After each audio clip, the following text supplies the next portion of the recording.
So the season of Advent is meant to, and has been established for hundreds and hundreds of years. It's meant for the Christian community to recognize that we are in a period of 4 weeks, believe it or not, before celebrating Christmas. And for those of us who just finished stuffing our faces with turkey and other things, it's hard to believe that Christmas is right around the corner, and not to mention all the amazing sales that are now available over the next couple of days because of the beginning of the shopping season. The church also has its season, and as a season, it typically has very specific themes for these next 4 weeks. Peace, joy, hope. I mean, these are very common themes that the church has been asked to reflect upon to get us to this point of celebrating the birth of Jesus once again. Not really a re-celebration, but it's meant to remind us again of what God has done for us and continues to do for us. The Gospel from Matthew talks clearly about Jesus' return, talking about coming back. And there's also a challenge to all of us that you and I are meant to stay awake, that you and I are meant to stay focused and not forget the fact that Jesus will again come. And when he comes, there is an accounting of us, of how have we behaved, how have we acted as Christians. As I was thinking about what to say for this beginning of Advent, the words and the themes of joy and hope and love, and it just didn't work for me. There had to be something before all of that God so engaged that God would make a choice. God would make a very clear choice to step out of his divinity and his sovereignty and to step into the world that God had created, and that God would choose to become like us. The image that pops into my head is, when there is the anthill in front of my house and the ants are scurrying along, am I really terribly interested or concerned about their well-being? They're ants. They're not equal to me. There is a distinction between how I see myself as a human being and how these ants are. If they were in trouble, would I help them? If it wasn't in their best interest to be where they are, is there anything I would do about that? Probably not. The only thing that would make me more concerned about the ants if I was actually the creator of the ants. Perhaps if I created them myself from scratch, brought them into being, that they were somehow connected and an extension of my very self, then I would be worried and concerned about them, because there is that connectedness between creator and the creature. And so maybe, just maybe, I would go out of my way to help and assist them. But it would require a sacrifice. It would require a sacrifice on my part to be sensitive enough to know that, one, they're in trouble or they're going to be in trouble and that something needs to be done.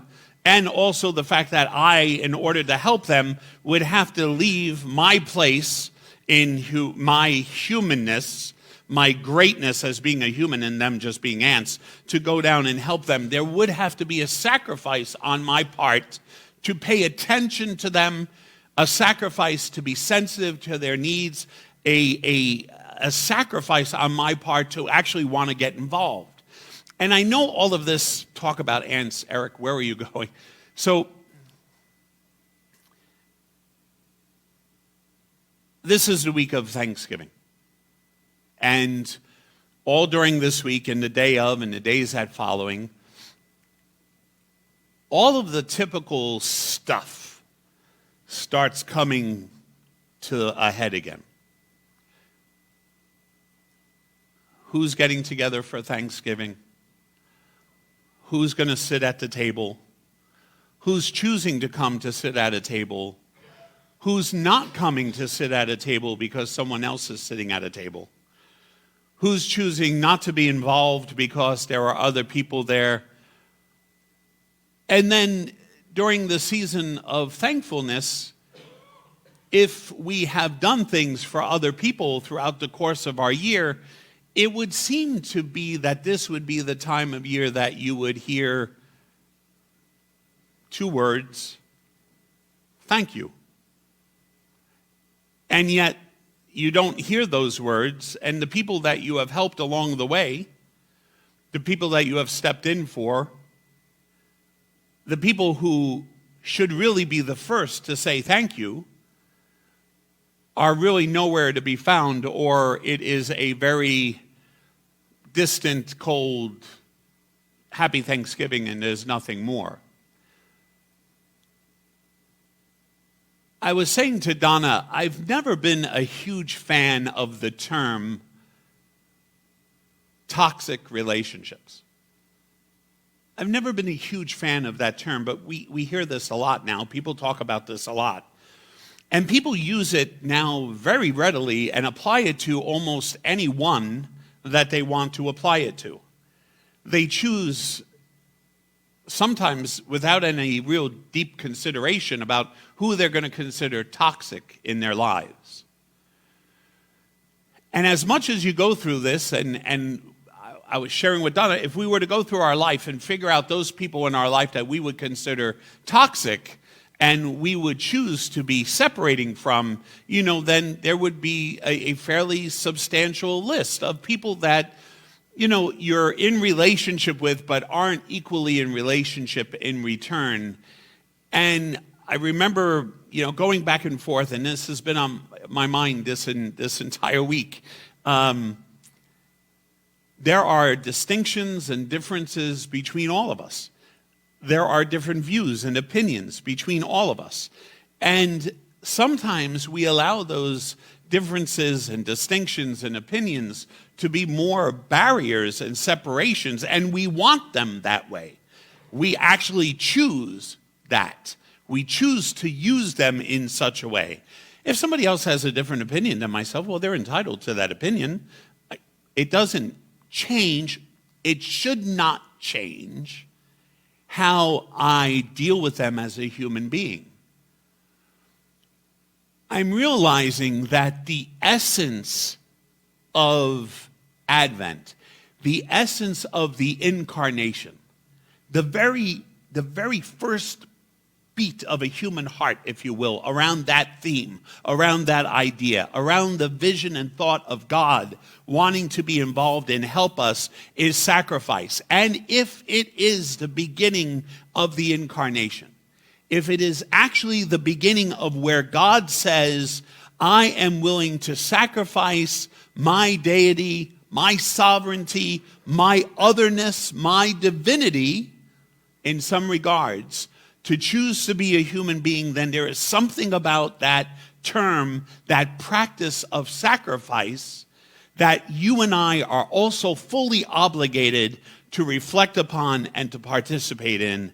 And as much as God looked at us and made the sacrifice to engage with us for our benefit, that God, even now to this day, continues to sacrifice his righteousness and justice in the regard that we are sinners, we are broken, we are imperfect, and yet God continually makes himself available to us.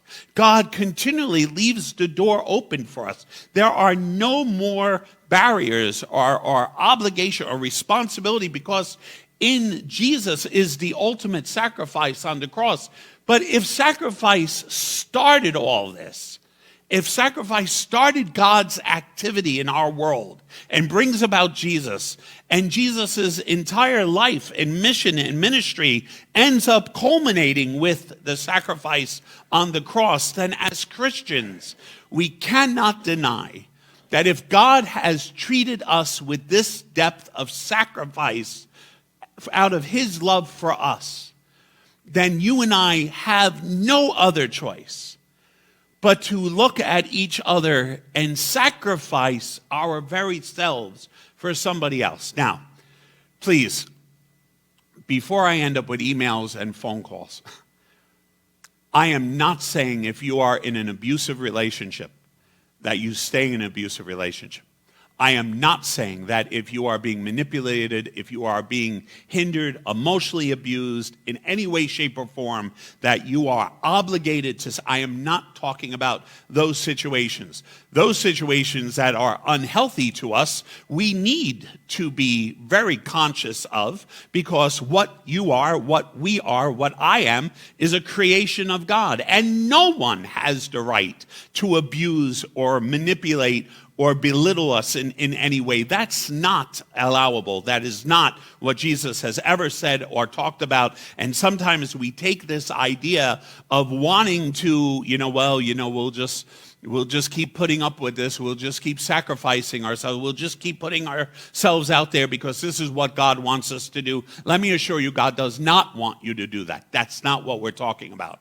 What I am talking about is living in this world. There has to be on our part the opportunity to open ourselves up to recognize that as much as God has sacrificed God's self for our well-being, then we too, in our relationship with one another, have to be open to sacrificing, and none of us likes that. Why don't we just admit the fact that following Jesus is hard because it requires sacrifice? Okay, listen, so why don't we do this? Thought about this morning. This is really great. What is another word that we could use instead of sacrifice? Diet, right? Everyone likes the word dieting, right? It's a very popular word. Doesn't hurt so much, less painful, right? So why don't we just admit this? You and I have to put ourselves on a diet where we are more tolerant, loving, caring, accepting, and we go out of our way for the others, even though and even when they are in direct opposition to ourselves. I'm not saying you need to have these people over for dinner. I'm not saying you need to buy them Christmas presents. I'm simply saying that the diet of our mind, the diet of our hearts, is what this Advent kicks off for us. Those are within our control, our heart and our minds. That is the starting point, because it was in the heart and the mind of God to want to come and save us and restore us to relationship to himself. And I cannot believe that as Christians, we are free in any way, shape, or form of not accepting the same sacrifice, the same diet of trying to be open and loving and caring for one another, especially when it is difficult. Because for all the times that we have promised God that we would do better, that we've repented and we've asked for help and we've prayed for grace and we swore we would never do this, that, or the other thing ever again, and that I'll be more patient, I'll be more kind, I'll say hi to people, I won't honk at those people on the road when I'm driving by, I won't get annoyed when we're waiting in line and people are slow. We say these things all the time, and we know that somewhere down deep inside, it's not the best of what we want for ourselves. It's definitely not what God wants of us. And so we go to God and we say that. And what happens? Every single instant, every single situation, every time we do that, we end up stumbling again. And yet, as we stumble, we don't lose redemption. Is redemption that cheap that 1 or 20 or 100 missteps minimizes what God has done for us? That's ridiculous. But if God is constantly accepting us back, if God is making the sacrifice in accepting us back when he has really no need to do so, he's God. What would be his care for us? Much like us with the anthill. Does it make any real difference to God? Yes, because God has made it his business. God sacrifices himself to be that concerned. And so as we begin this journey of Advent, and as we bring ourselves to the creche that will be here, and the donkey, and all this stuff, The next couple of weeks, I want us to take a look at how do we best prepare for the birth of Jesus. And this isn't just an exercise of the mind. It has to be an exercise of action. Of action. We should be acting as Jesus would have us act, especially when it is difficult to do so. Especially when it is difficult to do so, that is when we kick in. That is when our diet starts. And that's when we start changing our hearts and our minds to pull ourselves out of our own self-worth or righteousness or vision or view or popularity or whatever it is that goes through our head that somehow makes us believe that we're better than someone else. We sacrifice that because God first sacrificed that on God's part to become part of us. So we should also sacrifice that part of ourselves so that we are open to and loving of and caring of someone else, even when it is difficult. And again, I reiterate, I am not talking about abusive relationships. I'm not referring to that at all. I'm talking about the everyday things that happen in our workplace, in our family relationships, in just people we encounter on the road, just ordinary people. The one thing that really amazes me now is that the entire world suffered COVID. The entire world suffered COVID. And if COVID taught us anything, we were simply one breath away from one another. The distinctions between us didn't matter. COVID didn't care what color you were, didn't care what religion you were, didn't care about anything. You were a human being. You were one breath away from COVID. You got COVID. There was a sensitivity that rose out of that. That now that has sort of become more under control or is in a better place than it was before, not claiming lives perhaps as greatly as it was before. Now, all of a sudden, we forget all that, and we're going right back to the way we were, where maybe, just maybe, that could have been used as a lesson. I'm not saying it was a lesson. I'm not saying God gave us COVID. No emails, no phone calls. I'm not saying any of that. I'm saying that every experience allows us an opportunity to grow. And perhaps that was an opportunity for the human race to grow.